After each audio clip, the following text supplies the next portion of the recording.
Olá, amigos de Safras e Mercado, sou o jornalista Alessandro Carvalho. Hoje é quarta-feira, dia 7 de dezembro, estamos começando o pré-USDA, vídeo em que a gente comenta a expectativa média do mercado para o relatório de oferta e demanda do Departamento de Agricultura dos Estados Unidos, relatório de dezembro, que será divulgado às 14 horas desta sexta-feira, dia 9 de dezembro. Antes de cumprimentar nossos colegas consultores de safras, digo a você que ainda não se inscreveu no nosso canal no YouTube, inscreva-se em Safras TV, ative as notificações, deixe seu like, seus comentários, entre em safras.com.br, conheça a plataforma de safras, todas as informações para o agronegócio estão na nossa plataforma. Cumprimentando o nosso consultor, Luiz Fernando Gutierrez Roque. Tudo bem, Luiz? Boa tarde, Alessandro, Elcio, boa tarde a todos. Mais um relatório do USDA aí, espero que seja um relatório com poucas mudanças, né? Até por ser o último relatório do ano, mas a gente não pode esquecer que o USDA nos surpreendeu bastante aí nesse ano, então não dá para descartar isso também. Elcio Bento, tudo bem, Elcio? Olá, Alessandro, tudo bem? Olá, Luiz. Olá a todos.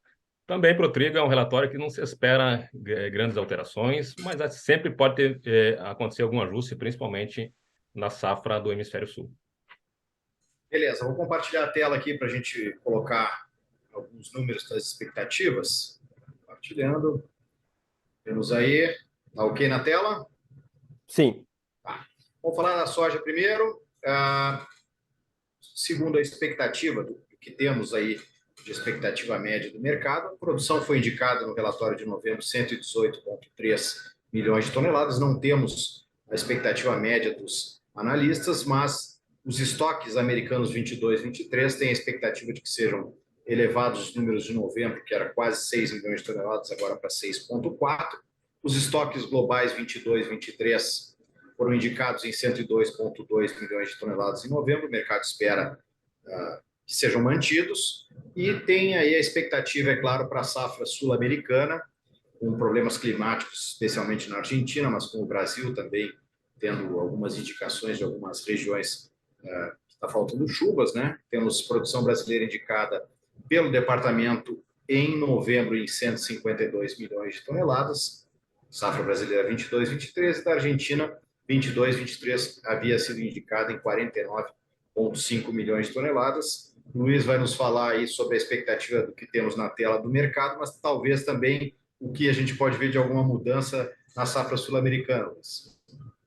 Pois é, Alessandro, eu acho que safra americana, né, a gente já vem falando há um bom tempo que já está precificada em Chicago, né, tanto que o mercado nem está estimando nenhuma mudança aí para o tamanho da produção, que acabou de ser colhida aí há algumas semanas. De fato, acho que o principal número para os Estados Unidos é o estoque americano, né, que pode aumentar aí. O mercado está esperando um pequeno aumento em torno de 500 mil toneladas, por conta de alguma perda de exportação, e eu acho que isso pode estar ligado à questão da Argentina, a questão do dólar soja, né? Que a gente viu que a Argentina retomou, né, esse dólar especial para os produtores argentinos venderem seu estoque.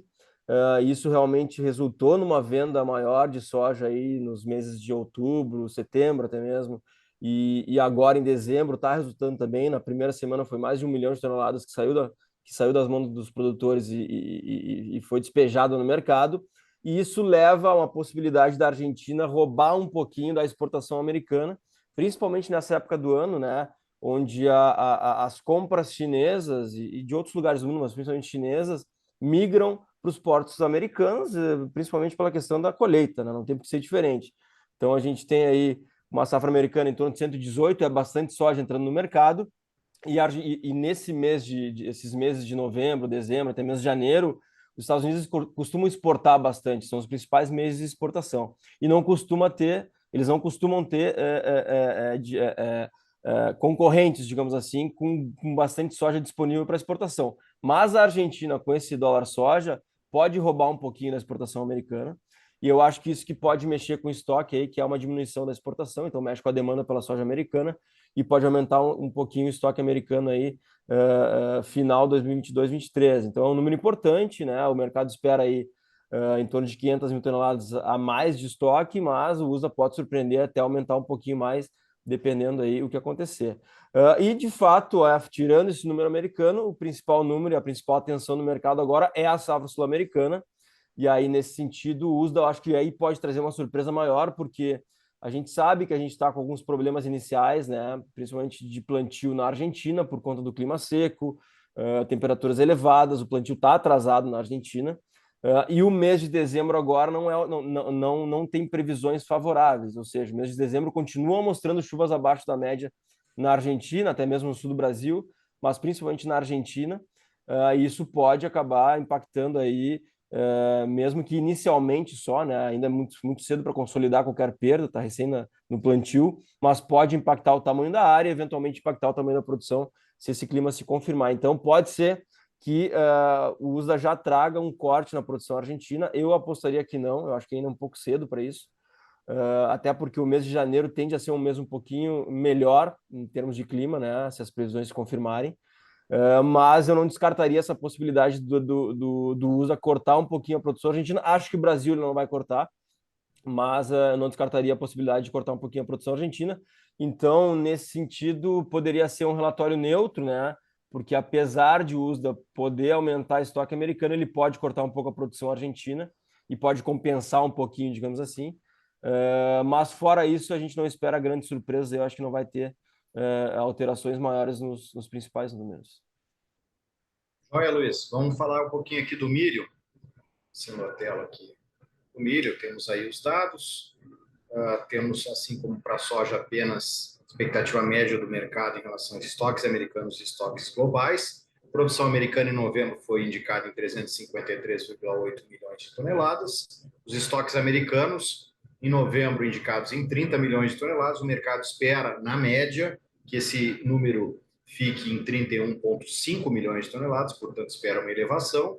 Os estoques globais 22-23 eram 300,8 milhões de toneladas em novembro, no relatório de novembro, e agora o mercado espera um ligeiro aumento para 300,9. E também a expectativa em relação, não temos os dados da expectativa média do mercado para a produção brasileira e argentina, mas em novembro havia sido indicada uma produção brasileira de 126 milhões de toneladas e uma produção da Argentina de 55 milhões de toneladas. Luiz, o que tu acha aí em relação ao milho que pode pintar nesse relatório? Da mesma forma que a soja, Alessandro, o milho também não deve ter mudanças importantes com relação à produção americana. O mercado não espera nenhuma mudança. O principal dado é dado de estoque, mas nesse sentido se espera aí ajustes pequenos de estoque, né? Por mais que a gente esteja falando aí em praticamente 1,5 milhão de toneladas a mais, né? Isso proporcionalmente com relação à soja é um ajuste menor, né? Porque o estoque americano de milho é bem maior que o estoque de soja. Então, eu diria que nesse caso são ajustes mínimos, bem pequenos, aí não devem trazer grande impacto. E, de novo, né, eu acho que os olhos do mercado aí olhando para a produção sul-americana, lembrando que o Brasil, o grosso da produção é safrinha, então não deve ter nenhuma mudança ainda com relação ao tamanho total da safra brasileira, embora, né, a gente possa ter algumas perdas aí de safra de verão por conta de clima seco também no Rio Grande do Sul, mas eu acho que ainda é um pouco cedo também. E a Argentina como destaque de novo, porque da mesma forma que o clima seco tem atingido as lavouras de soja, atinge as lavouras de milho, e a gente sabe que o milho nesse sentido é até mais sensível, né?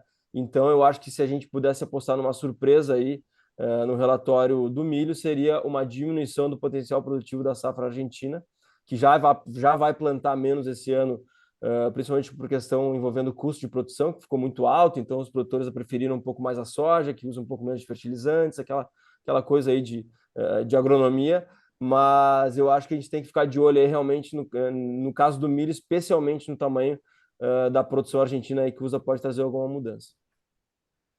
Olha, Luiz, vamos falar aqui com o Elcio sobre o trigo. Elcio, temos na tela aí os dados.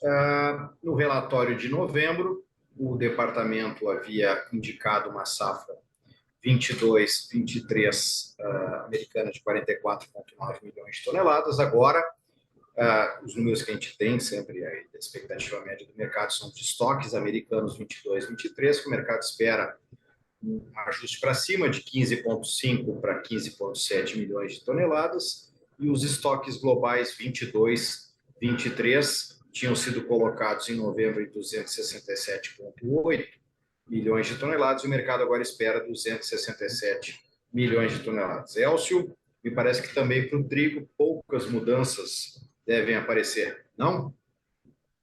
Por aí, Alessandro, poucas mudanças, sim. Eu acho na questão norte-americana, esse leve ajuste dos estoques, eles poderiam vir de uma fraqueza das exportações norte-americanas. O trigo norte-americano está muito pouco competitivo no mercado internacional. Inclusive, os Estados Unidos estão comprando trigo, especialmente da França, também do Mar Negro, mas especialmente da França, porque o trigo norte-americano está muito caro. E com isso, a gente tem visto principalmente as inspeções e exportações reduzindo bastante. Tem muito pouco trigo nos Estados Unidos e será necessária uma redução das exportações. Parece que com o encarecimento do trigo norte-americano em relação aos demais, a gente pode ter, e esse sentimento do mercado de uma elevação dos estoques poderia ou teria que vir basicamente das exportações ou até mesmo da questão da ração, que ainda o trigo ainda está caro em relação a soja, ou melhor, em relação ao milho nos Estados Unidos. Poderia vir desses dois pontos, acredito mais até que pelo lado das exportações. Caso norte-americano é esse, produção, o SDA já fez há 2 meses um ajuste, uma correção bastante interessante, então acho que alguma coisa nos Estados Unidos teria que vir do lado da demanda. Em termos globais, a safra do hemisfério norte, ela está consolidada, agora se trabalha lá muito mais em cima da safra de inverno, que está em a finalização do plantio já da safra de inverno do ano que vem. Então, os ajustes principais que se tem que fazer ainda no caso em termos globais, seria do Hemisfério Sul. Talvez a Austrália, com o aumento da produção, é possível que isso venha a acontecer. A Austrália tinha uma estimativa de redução da produção em relação ao recorde de ano passado, uma safra cheia, mas menor que do ano passado, e há estimativas de que a gente possa ter uma recuperação também na produção australiana. Agora, os principais desvios em relação ao que a gente acha que seja a realidade, até porque a gente acompanha mais de perto aqui, seria aqui dentro do Mercosul. As safras hoje da Argentina divulgou um número de produção e a estimativa é de 11,6 milhões de toneladas apenas de produção na Argentina. Uma produção muito próxima até a do Brasil, que a gente está estimando em 11,3. Só que o USDA ainda trabalha com 15,5, então teria quase 4 milhões de toneladas em que o USDA estaria superestimando a produção aqui da Argentina. Poderia ter um ajuste. Esse é um ajuste que a gente vai ver o USDA fazer em algum momento. É difícil saber se vai fazer neste relatório agora, mas tem aí uma situação que os Estados Unidos está superestimando a safra da Argentina em quase 4 milhões de toneladas. Por outro lado, trabalha com a safra brasileira de 9,5, o USDA, e a gente já está, como eu falei, trabalhando com 11,3. Teria alguma necessidade, então, de ajustar também essa safra brasileira superestimada, ou melhor, subestimada pelo USDA.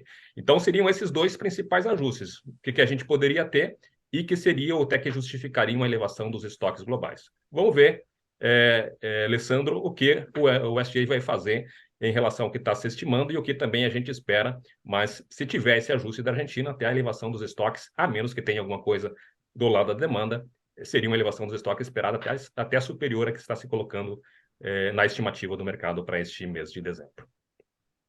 Beleza, Elcio. Vamos fazer uma rodadinha só comentando o mercado hoje na Bolsa de Chicago. A gente tem o mercado chegando aí na sua última hora de pregão, com a soja em grão no contrato janeiro, operando a 14,76 uma alta de 1,5%.